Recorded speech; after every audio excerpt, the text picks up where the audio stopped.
Hello, everyone, and welcome to today's show with SportsbookReview.com. I'm your host, Lee Martin, here to talk UFC 252. It's going to take place this weekend, Saturday, August 15th. Joining me today, I have SBR's UFC expert, David Manyun, and MMA Mania's lead host, Matt Ryan.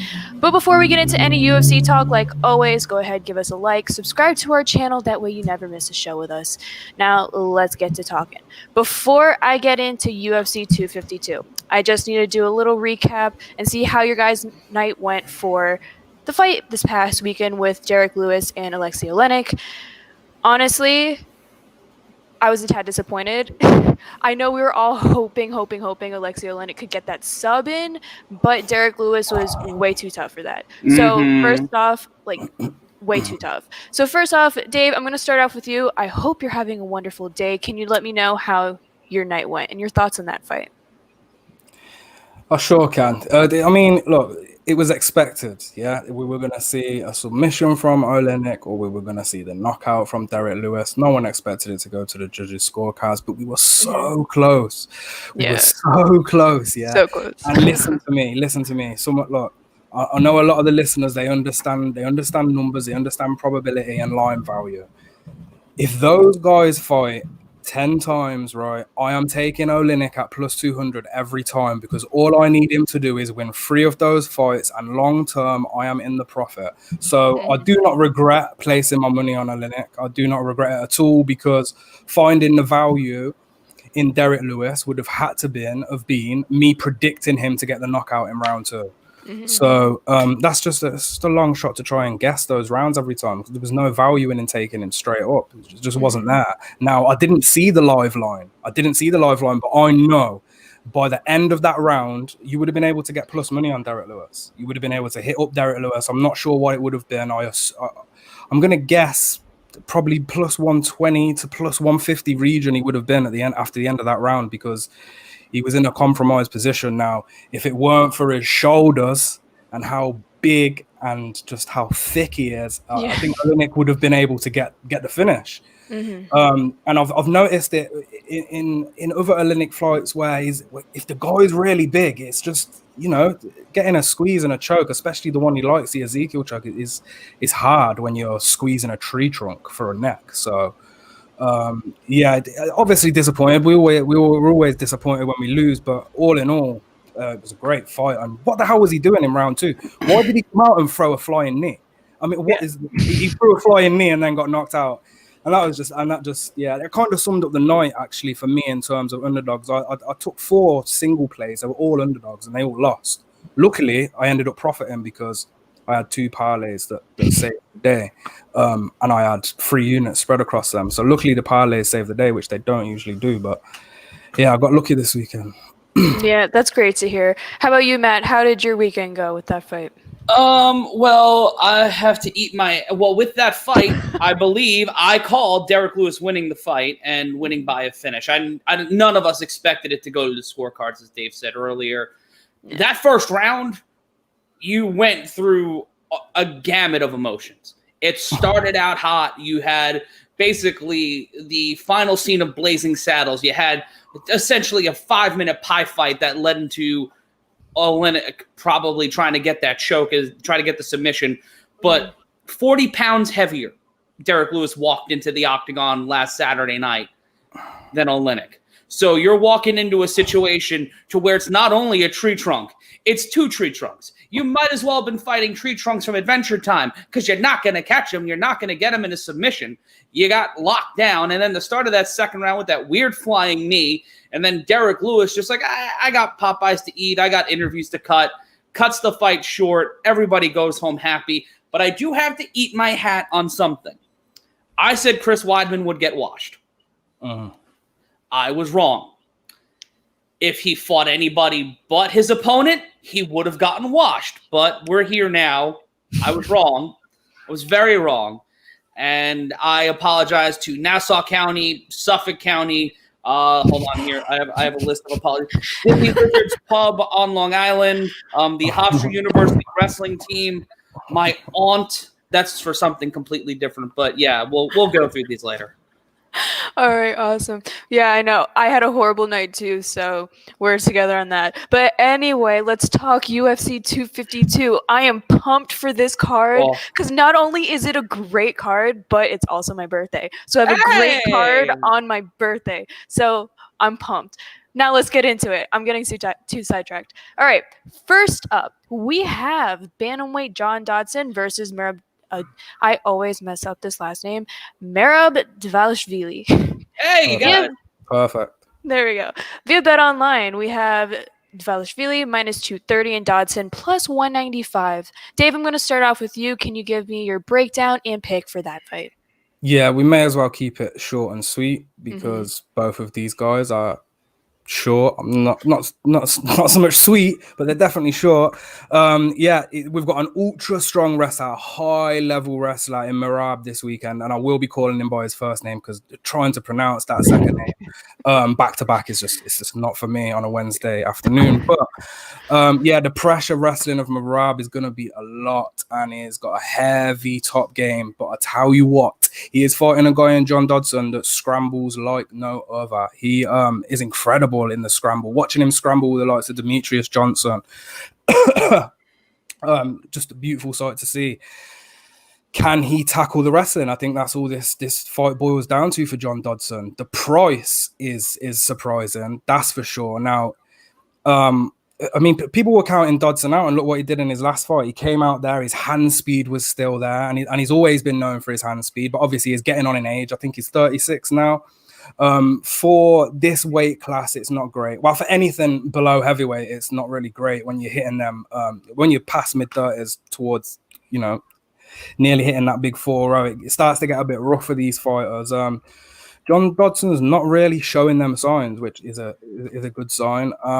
Now, what I haven't been taking into consideration each week, which I should have been, is the Apex Center's small cage. I think this small cage is probably going to benefit the wrestlers, right? But it can also benefit the strikers who want to cut off that cage and find the knockout.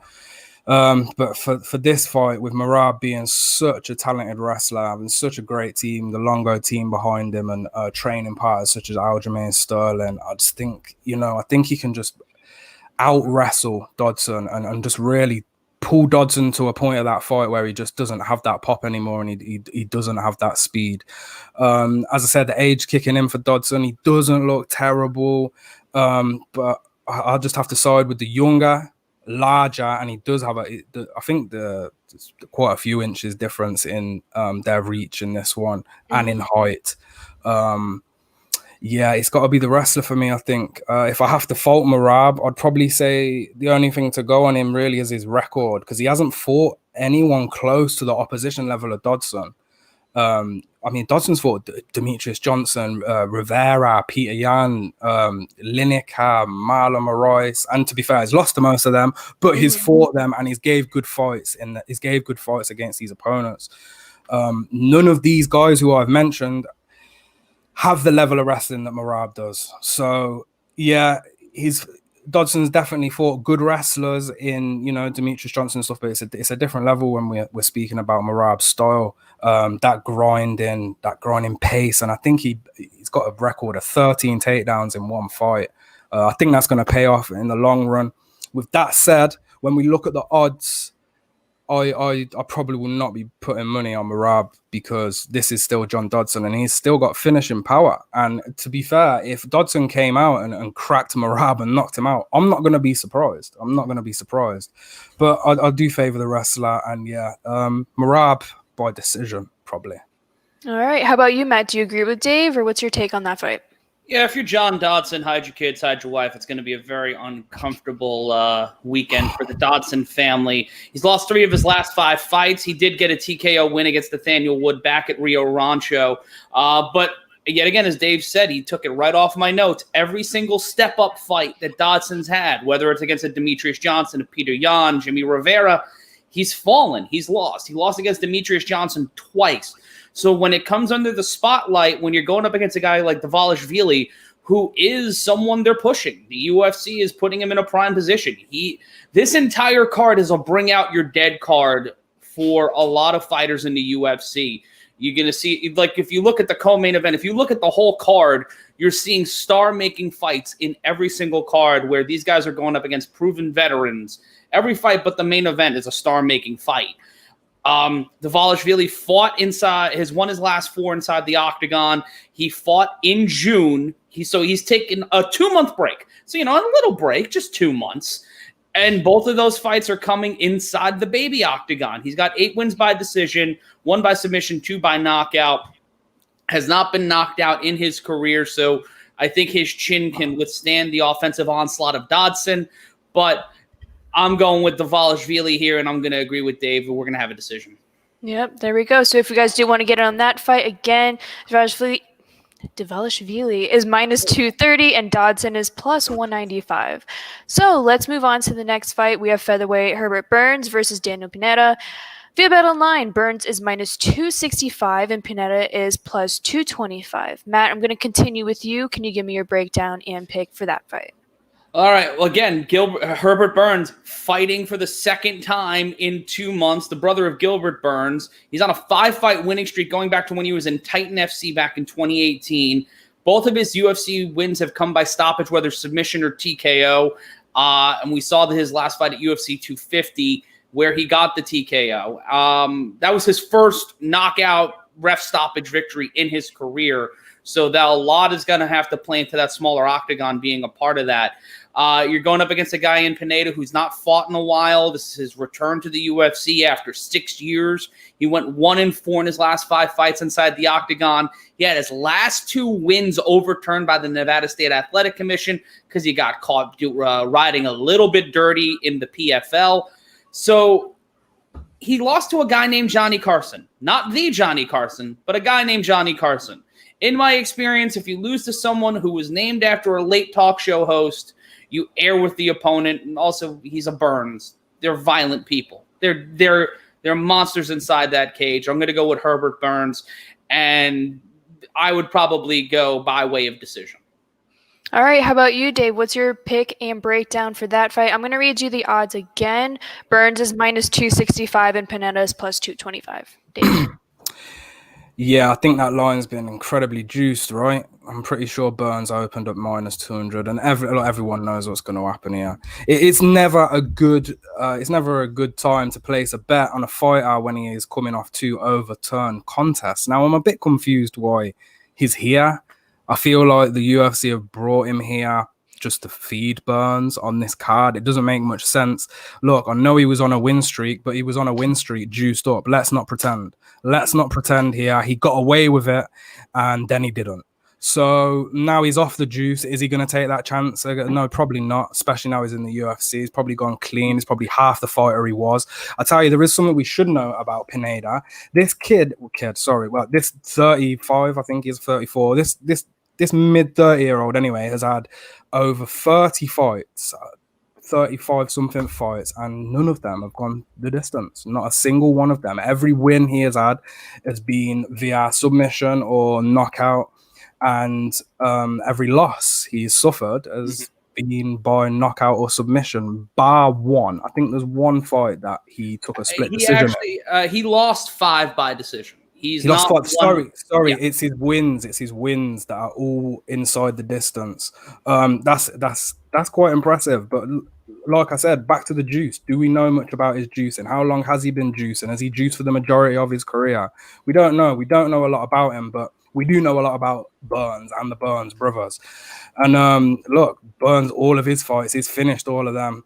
The amount of times I've said finish in this breakdown should give it away. This fight is not going to the judges' scorecard, is it? We're gonna see a finish, and when we've got a super high level black belt in Burns, I had to go back and look at why I decided to take Evan Dunham as an underdog. I slapped myself. I don't know what I was thinking. I don't know what I was doing. I was fading Herbert Burns, who just continues to impress me, and I will not be fading him this time. When it comes to the odds, that's a parlay piece all day long. If you don't have, if you don't want to pay up, to the 300 that it's reaching right now. But for me, it's got to be Burns all day. Submission, probably first or second round. All right, there we go. If you do want to get on that fight, again, via Bet Online, Burns is minus 265 and Pineda is plus 225. Let's move on to the next fight. We have heavyweight Junior Dos Santos versus the biggie boy, Jairzhinho Rozenstruik. We have Rozenstruik at minus 133 and Dos Santos at plus 113. I was going to call you Dan. Dave, let's continue with you. Can you give me your breakdown and pick for that fight? What an incredible fight to begin with. Let's celebrate, because this card we've got light heavyweights, we've got heavyweights, and then there's two bantamweights in the way, but that's fine because one of them is Sugar Sean O'Malley. I love this fight so much, but making the pick is real tough because it's simple. We saw what happened to Biggie Boy as soon as Junior Albini implemented wrestling. In that first round, he stole it, and I can't remember exactly what the price was on Biggie Boy, but he flew up there into that plus money, and he came out and obliterated him in the second round, and that is the problem with Biggie Boy. His cardio is it's quite extreme. You're watching him train. Look at his strength and conditioning coach. His strength and conditioning coach is even surprised at how good and how far Biggie can push it. We watched it in the Overeem fight, took it all the way to the last moments of the fight, and still had that ability to finish it. But he's fighting a guy in JDS now who has come off 2 rough losses, and he's going to need to make a turnaround against one of the toughest strikers in the division. The game plan would be to wrestle, obviously. I'm just not sure JDS is going to do that, because I know he has confidence in his striking. I know he has a lot of confidence in his boxing, and I can't see him just chain wrestling for 3 rounds, although that would be the way. I mean, if he can get him down and finish it, even better, but Rozenstruik is tough, and I know what happened in the last fight, but anybody facing Francis Ngannou, there's a huge chance of that happening to anybody, not just Rozenstruik. So yeah, we've got kickboxing here for me versus MMA, and I think that JDS has got a few viable options in this fight. It just depends if he can game plan and stick to it, right? So number one, he can wrestle. I mentioned Junior Albini exposed that before the eventual KO. Rozenstruik was like a fish out of water. He couldn't do anything off his back. He just flapped around and gasped for air until that round came to an end. Now JDS, second option, test out that striking, of course, but avoid trying to pressure it and force that striking. The Overeem fight was so telling to me. That kickboxing background, read that to match. Look, listen, Reem didn't enter the danger zone too often with Rozenstruik, and then in that final round, he chose to, and didn't pay off very well. Rozenstruik pressuring, when he pressured Overeem, it was one of the first times I'd actually seen it, one of his knockouts where he was fully pressuring. A lot of his knockouts are coming when the fighters are coming to him. He loves to set those traps, and when he sets those traps, he can land them very well. JDS is very experienced in striking, so I'm not sure if he's going to fall for the same feints and traps that are going to come from Rozenstruik, but God, I just think he has more options, JDS, and at this price, as the underdog, it's just tough. It's real tough. For me, betting wise, I probably have to stay off this fight just because there's a few unknowns that we don't really know. What can we take from Rozenstruik's last fight? We can't take nothing from it whatsoever. I just haven't seen enough of Rozenstruik yet in the UFC. I'm not sure that he's going to be able to scramble any takedowns from JDS. I just don't know. Just don't have enough on it. But in terms of lines and odds, I mean, it should be a straight pickup. It's a 50-50 in my eyes. It's a pick-em. Yeah. All right. Well, Matt, how about you? Do you agree with Dave, or what's your take on that fight? Well, both of these guys got dropped by Francis Ngannou. That's, it's a long list. It's a very long list of people who've been stopped by Francis Ngannou. But Dos Santos coming off of 2 losses, both of them TKOs, and against Curtis Blades and Francis Ngannou, and now he's stepping in to face another dangerous striker inside the octagon in Rozenstruik. coming off of a 3-fight win streak before those 2 losses with a stoppage against Derrick Lewis. He was able to beat Derrick Lewis, but as someone in the chat said, it was coming off the loss against Daniel Cormier. So Lewis's confidence and Lewis's body, because he took that fight on short notice, so he probably didn't recoup in enough time after those 2 fights to really be what we saw last weekend. And look at last weekend. It's kind of the same argument. It's an elite grappler and submission technician against a guy who will take your head off your shoulders and dance around what is left of that blood pinata. When it comes to Rozenstruik, he had that walk-off knockout against Overeem. He's knocked out Andrei Arlovsky. He has a resume coming into this fight, and he is very, justifiably the favorite. You can't look past Dos Santos' resume. Former champion, has been a guy who's taken on the best at 265 we've seen in the last generation, but it was the last generation. The heavyweight division in the UFC is moving on. It is not, despite the main event, it is not the old man division anymore. And that's not a knock on any of the UFC heavyweights who held the torch in the last generation, but Cain Velasquez, Jr., Dos Santos, those are guys that now in their late 30s can't compete against a guy like Rozenstruik and Ngannou, a Derrick Lewis. The game at heavyweight continues to change, and it continues to evolve to where the light heavyweight division and the heavyweight division seem more on par now than they did 15 years ago when light heavyweight was the division. I've got to go with Rozenstruik here. You look at how much power he has. You look at Dos Santos probably wanting to prove a point, and he's is a generation of gunfighters, and they're going to stand, they're going to trade. If Dos Santos does what Dave says and focuses on the wrestling, he could probably sneak a victory, but Rozenstruik is not the kind of guy to just simply tap out. So it's going to be a struggle, but I think Rozenstruik's going to get the stoppage. All right. Well, there you go. If you guys want to get in on it, again, via BetOnline, Rozenstruik is -133 and Dos Santos is +113. Now on to the next show, the Sugar Show. Man, Sean O'Malley versus Marlon Vera. I'm excited for this fight. I feel like we already know what's going to happen, though. We have Sean O'Malley at -295 and Marlon Vera at +255. Matt, I'm going to continue with you. Can you give me your breakdown and pick for that fight? Well, ever since he decided to not get witness protection. Oh, I'm sorry. That was Takashi. Wrong rainbow-haired guy. Sean O'Malley is riding a huge wave right now. Ever since he said, "I love you, Joe Rogan," he has become one of the most beloved fighters in mixed martial arts, despite his loving of the Pat McAfee brand vitamins. When you take a look at Sean O'Malley's record, he's not a joke. He's not a guy that's just coasting off the fact that he can talk. He can stand there in the cage and he can fight. He's not a grapple. He's not just a generic guy like someone in Bellator who has no personality but taught Conor McGregor some jiu-jitsu, so Bellator threw the bank at him. Marlon Vera is not a joke either, but he had a winning streak halted back in May against Song Yong-dong.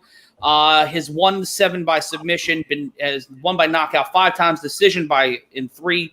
But Vera's only lost by decision in his career. So he is a guy who can go all 3 rounds. He is someone who, once you get to the scorecards, it's a toss-up. It's a 50-50. O'Malley seemingly doesn't want to play like that. He's only won 3 fights by decision.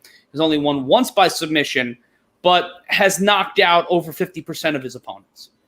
So I'm going to go with O'Malley just because I think the momentum here, he will thrive in the spotlight. He's got to live up now to not only his reputation inside the octagon, but now he's an apparel maker. So hopefully he does not go Kanye levels crazy. But for me, O'Malley is the safer pick here. Vera, any given Saturday, stuff can break down, but I really don't think there's going to be a real tough challenge for O'Malley until titles are being talked about. All right. Well, how about you, Dave? Do you think Vera can stop O'Malley, or do you think this is O'Malley's fight? No. Sorry. Sugar is way too elusive, way too fast. His movements, reactions, head movement, especially footwork, beautiful, in and out, so quick, beautiful wide stance, unlimited range, of a limited amount of strikes available. Both of these fighters are good at leg strikes, but O'Malley just has so much more to offer. He has so many choices whilst he's in that octagon. Cheeto comes with a Muay Thai stance, very similar to O'Malley's, one of the guys O'Malley fought in Quinones. And I can see a similar fight taking place where Vera's just not moving his head because he doesn't move his head that much because he can take a shot. Now, why hasn't Cheeto been knocked out? He hasn't been knocked out because he can take a shot. And in fact, I've watched Sean speak to Ariel. He said the same thing. Not many people have fought Cheeto and, have been trying to crack that chin. He's fought some heavy strikers. Probably John Lineker's probably the heaviest hands that Cheeto has fought. But other than that, he hasn't fought like a large amount of guys who can get it done like Sugar can. Now, let's talk about the size discrepancy first. Cheeto usually comes into his fights as the big boy. He is the big guy at 5'8" with the 70-inch reach, yeah? Not today. Sean O'Malley just under 6 foot with a 72-inch reach, and them legs, they're just in the right place at the right time at all times. I don't see Vera having any success unless he can make this a grappling fight. And even then, Sugar Sean, he in his suspension, what was he doing? He was grappling. He went 5 rounds with Gilbert Melendez. I mean, come on. This kid is unreal. He knows what he's doing, and I'm sick of breaking him down. I'm not going to lie. What's this? The 3rd time this year I come in here, he lives with his best friend, Tim Welch. That's such good training together. I'm sick of saying the same thing. Sean O'Malley's going to win this weekend. He's going to do it. It's not going to the scorecards. I don't care what people say about Vera being tough and all this. No. Sean's going to find that chin again. I think he's going to find that chin again. And it's gonna be a kick or a jab or one of them crazy strikes or something, spinning elbow, something, I don't know. But O'Malley's gonna get the job done. He cuts that octagon, the small octagon as well. Oh man, it's gonna be a fight. And finally, he's gonna get a guy in Cheeto that's tough. Cheeto he's not gonna crumble in the first minute, that's for sure. We're gonna have a fight on our hands, and I cannot wait for this one. But yeah, Sugar Sean inside the distance for me. I think I am going to be parlaying him though, so I won't actually be betting him inside the distance. But for me, I think you can get plus 125 on him to win inside the distance. I think that's worth half a unit all day long, especially after the track record that is proven already. That he's shown us. He shows us every single time that the improvements are huge. Sugar Sean, he's a future champion, star, absolute star. He's the new Triple C. He's a consistent concussion creator. I really can't wait for that fight. That's definitely one of the top fights I'm waiting for. But again, if you guys want to get in on that fight via Bet Online, I lost Sean O'Malley. Sean O'Malley minus 295 and Marlon Vera plus 255. Now let's head on over to the main event. Yes. We got the trilogy. We have heavyweight Stipe Miocic versus DC Daniel Cormier. We have Cormier minus 115, Miocic minus 105. Matt, I'm going to go with you first. Can you give me your breakdown and pick for that fight? There's not a lot of fights that will get me this excited, but this fight, for me, is fight of the year. You look at the first 2 fights, you look at how that second fight ended and how Cormier was winning the fight. Daniel Cormier was winning that fight, was almost going to walk away. We almost had that perfect story, but then Stipe just catches him. Cormier has this underlying medical condition we don't know about. Miocic goes all Terry Funk saying, for about a year and a half, and now we're back here at the table. The confluence of things that got this fight to the baby cage, to the apex. The only way this fight could happen is inside this cage, because these two guys are going to beat the ever-loving snot out of each other. This is probably going to be proficient. Both of these guys are going to try to showcase their skills. But when you look at Daniel Cormier and everything that's riding on this fight for him, every time he's been in the spotlight, he has had these make or break moments. Against John Jones, the man has wilted like a raisin in the sun.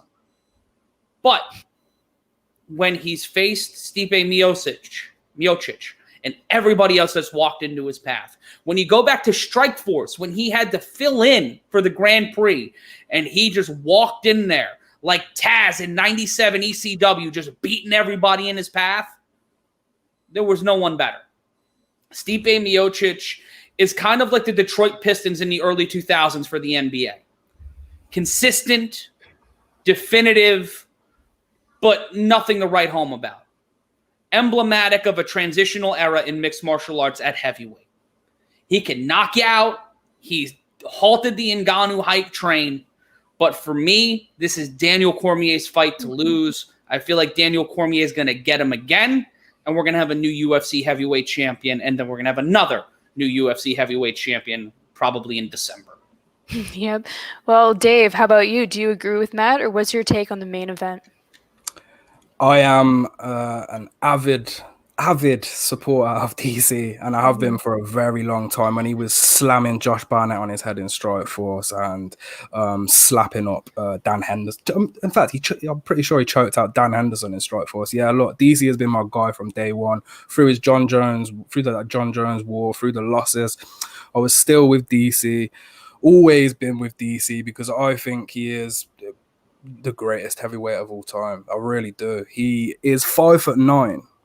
Okay. And he comes in there and he throws these guys around into the 6 foot region and just ragdolls these beasts. That you just ragdolls these guys. And take away the John Jones saga.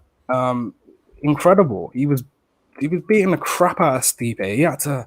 All he had to do was wrestle for 2 more rounds. Just some wrestling would have helped him so much, but that left hook to the body just changed the game. You watched DC just begin to fade after that first left hook to the body, and there was no coming back from that. You could just see it was like watching a computer game as the health bar just gets chopped in half with one big punch, and that's exactly what happened. And Stipe had his way after, Stipe fought through adversity. He was down 3 rounds and a knockout loss. And then he came back and he won. But now we've got a different story. This is DC's swan song. He wants to end his career as the greatest. And that's what this trilogy fight is. DC all day long for me. He's sat there on the piano behind me. I don't need to break this fight down. I think that DC is going to be very smart. He doesn't need to come out here and he's already proved that he can knock Stipe out. And by the way, what a beautiful knockout that was as well in the first fight. The way he slipped his arm around the back, and oh my god, high level. This is just incredible. It's got to be DC for me. The odds are perfect in my opinion. DC has a slight favorite. That's it. It's a pick-em fight. This is a case of nobody's going to be breaking this fight down. Nobody really cares about the analytics or any of that stuff. People are backing their favorite fighter in this fight. It's for the greatest heavyweight of all time. That's the title that the winner of this fight will take. Not just the gold, not just the winner of the trilogy, but they are going to be labeled the greatest heavyweight of all time. And that's what Daniel Cormier needs in order to retire a happy man. He's made that clear as day. He needs to go out on top, and I think he will. DC, and I would not be surprised if this one goes the distance either, because I think DC is going to come into this very smart. And I tell you what, I've said it, and I've said it since day one. You can go back to old trilogy fights. Wrestling helps, and wrestling wins championships. From Randy Couture to Matt Hughes, wrestling is incredible. And when you're an Olympian, yeah, I think that should be a game plan against a boxer in Stipe. And I think DC can win this with wrestling, and he can win it. And I've got a funny feeling it's going to be DC by decision. I just do. I know it's the heavyweights, and look, he could end it in the first again. Stipe could end it in the third or the fourth, but I just got a funny feeling DC's going to play this one safe and have his hand raised after the judges announced that he is and new. Yep. Well, I've noticed that DC's been in a lot of interviews, and he is definitely prepared for this fight. So if you guys do want to get in this fight, again, DC is -115 and Stipe is -105. And there you have it for the main card for UFC 252. I know we're also excited. It's going to be this Saturday, August 15th. Great day. If you are not following the guys on Twitter, definitely give them a follow. You can follow Dave at @dmanion_, and you can follow Matt at @mryan consulting. Also, be sure to give SBR a follow on Twitter and Instagram at SBR Sports Picks. And always be sure to give us a like and subscribe to our channel. That way you never miss a show. If you want more picks and more analysts for all sports, hit us up in the comments. Click the link in the description, and there you have it. If you want to... I'm sorry, but if you want to see if I'm proven right or wrong, Lee, this weekend to celebrate your birthday, I'll be hosting a UFC 252 live radio play-by-play stream, so I'll be calling all the main card fights along with Harry Turjanian, Stephanie Sotilli, and the puppet Dan A. White. Not Dana White, but Dan A. White. And if you want to hear me sing a song from Hamilton, you'll want to watch the beginning of the show. That's at 10 p.m. Eastern Time if you're living in the United States, 4 a.m. in Guam, and that'll be on the Combat Culture YouTube channel as well as on the MMA Mania Facebook page and the MMA Mania Twitter. Yeah, well, there you have it. And also, if you guys just want to connect with us, let us know in the comments what your picks are and what you think of the breakdowns. So again, and Dave, do you want to share something? No. That's just, we're going out with DC. I thought we were going to go out 2 minutes ago, but here I am. He's committed to the bet. All right, guys. Thank you guys so much for joining me today. Thank you so much for dropping your knowledge. I hope you all have a wonderful week. Have a great weekend. Until next time.